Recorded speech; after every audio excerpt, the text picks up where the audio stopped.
کلا میرفت همش شو چی زده گمون شو بابا لیمک تبوشه چی بوشه اونو پرانگیش بانیسه های پرانگیش ایشان بانیسه ایش که نه کاریشه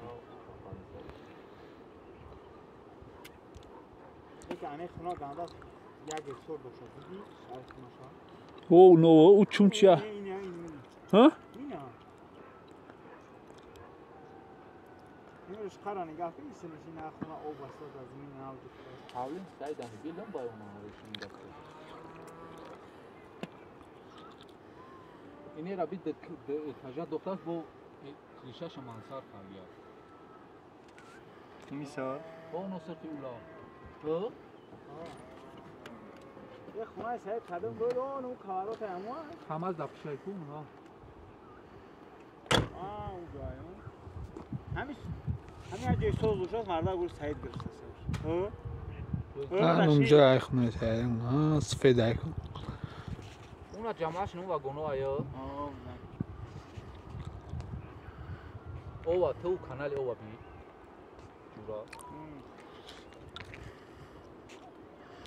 اون داشته جف نه سفره خشروب دستم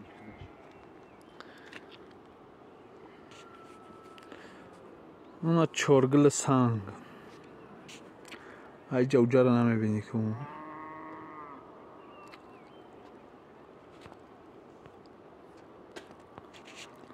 ببینی چنی کلاپیان خونو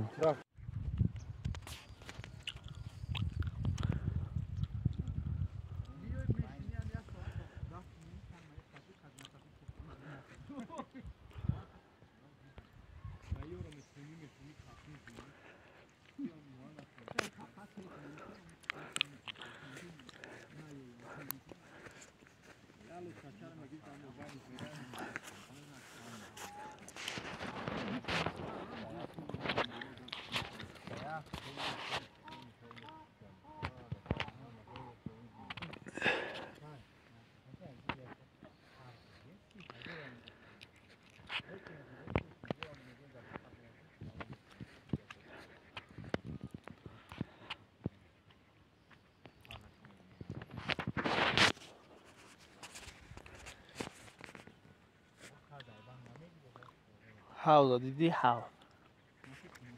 دیدی حوض دیدی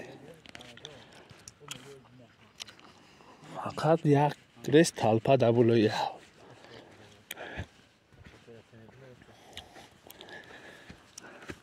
خوردونو بزای دیگه